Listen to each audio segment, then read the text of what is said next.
और आज मैं आपसे बात करना चाहता हूं कि परमेश्वर आपके कामों का प्रतिफल आपको देंगे। जो काम आप करते हैं उसका प्रतिफल हो सकता है मनुष्य आपको नहीं दे पा रहा, लेकिन परमेश्वर आपको आपके कार्यों का प्रतिफल देंगे। हो सकता है आप बहुत अधिक मेहनत कर रहे हैं, किसी जगह पर आप मेहनत कर रहे हैं, जो काम आप करते हैं उसमें मेहनत कर रहे हैं, लेकिन आपको वो फल नहीं मिल पा रहा, वो प्रतिफल नहीं मिल पा रहा। आपके ऑफिस में, आपके जॉब करने के स्थान में, या फिर आपके घर में, या फिर आपके बिजनेस पर, कहीं पर भी जो काम आप कर रहे हैं उसका प्रतिफल आपको नहीं मिल पा रहा है। तो आज परमेश्वर का वचन आपसे कहता है कि परमेश्वर आपको आपके कामों का प्रतिफल देंगे। वो रिवॉर्ड परमेश्वर के पास है, प्रतिफल देने वाला परमेश्वर है और वो आपको अवश्य देंगे। एक समय की बात है जब मैडम और मैं, हम दोनों एक स्कूल में जॉब किया करते थे।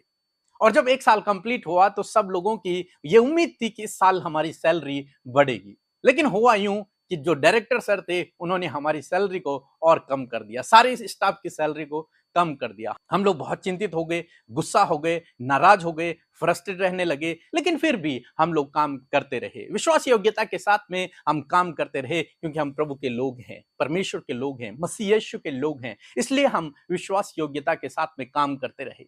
नेक्स्ट ईयर आया और हमारा बड़ा बेटा एरन उस समय उसकी माँ के पेट में था और डिलीवरी की डेट नजदीक आ गई थी। तो हमने सर से कॉल करके सैलरी मांगी कि सर हमें सैलरी दे दीजिए, क्योंकि हमें डिलीवरी के लिए जाना है। तो सर ने मना कर दिया कि हमारे पास पैसे नहीं हैं, इस समय हम आपको नहीं दे सकते। फिर हम और टेंशन में आ गए और फ्रस्ट्रेट हो गए और गुस्सा आने लगा और हमने वहां से जॉब को छोड़ दिया। लेकिन मैंने देखा कि परमेश्वर ने हमें रिवॉर्ड दिया, परमेश्वर ने हमें प्रतिफल दिया। हालांकि उन्होंने तो हमें प्रतिफल नहीं दिया, हम अपना बेस्ट कर रहे थे, लेकिन हमें नहीं मिल पा रहा था। और वहां से बेस्ट नहीं मिल पा रहा था, एक अच्छा रिजल्ट नहीं मिल रहा था, प्रतिफल नहीं मिल रहा था। परंतु परमेश्वर जो सब कुछ जानता है, उसने हमें प्रतिफल दिया, उसने हमें आशीष दी, उसने फिर हमें बढ़ाया, उसने फिर हमें रिवॉर्ड दिया। इसी प्रकार से आज शाम में मैं आपसे कहना चाहूंगा कि हो सकता है जहां आप काम कर रहे हैं वहां से आपको प्रतिफल नहीं मिल रहा, लेकिन परमेश्वर आपके काम को जानते हैं। यदि आप विश्वास योग्य बने रहे तो प्रभु आपके जीवन में काम करेंगे। इसी प्रकार से हम लोग देखते हैं इजरायलियों के जीवन में। इजरायली लोग मिस्र में थे और मिस्र में वे बहुत अधिक कठोर मेहनत का जीवन व्यतीत कर रहे थे। उनसे बहुत अधिक कठोर काम करवाया जा रहा था और उसका प्रतिफल उन्हें नहीं मिलता था। जितना वो काम करते थे उसका कोई भी प्रतिफल उन्हें नहीं मिलता था। तो जब परमेश्वर ने मूसा को भेजा उन्हें छुड़ाने के लिए, तब परमेश्वर ने एक विशेष काम इजरायलियों को करने के लिए कहा।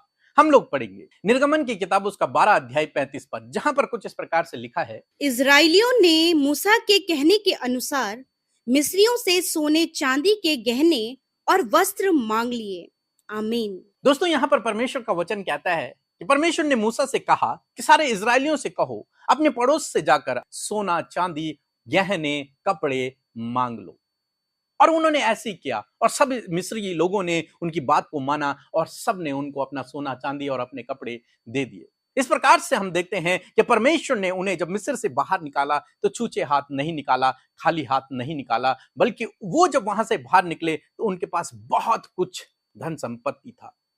परमेश्वर ने उन्हें प्रतिफल दिया, परमेश्वर ने उन्हें रिवॉर्ड दिया। जितने साल उन्होंने मिस्र में काम किया था, बिना मजदूरी के काम किया था, या फिर उतनी मजदूरी नहीं मिलती थी जितना उन्होंने मेहनत की थी, उस सब का प्रतिफल परमेश्वर ने एक तरीके से देखा जाए उन्हें दिया और फ्री में उन्हें दूसरों के सोना चांदी गहने उन्हें मिल गए। दोस्तों, हमारा परमेश्वर जानता है कि आपको किसका प्रतिफल देना है। आप चाहे आज कठोर मेहनत कर रहे हैं, आपको प्रतिफल नहीं मिल रहा, लेकिन आप यदि विश्वास योग्य बने रहे तो परमेश्वर आपको प्रतिफल देंगे। इसलिए चिंतित ना होए, परेशान ना होए, निराश ना होए, दुखी ना होए, मेहनत करते रहें विश्वास योग्यता के साथ में, ये सोचकर कि आप प्रभु के लिए काम कर रहे हैं। वो आपको बढ़ाएगा, वो आपको आशीष देगा, वो आपको आगे ले जाएगा, वो आपको सफल करेगा, वो आपको रिवॉर्ड देगा, वो आपको प्रतिफल देगा। मनुष्य चाहे आपके काम का प्रतिफल आपको न दे, लेकिन परमेश्वर आपको अवश्य देंगे। सो प्रभु आपको इस वचन के द्वारा बहुतायत से आशीष दे।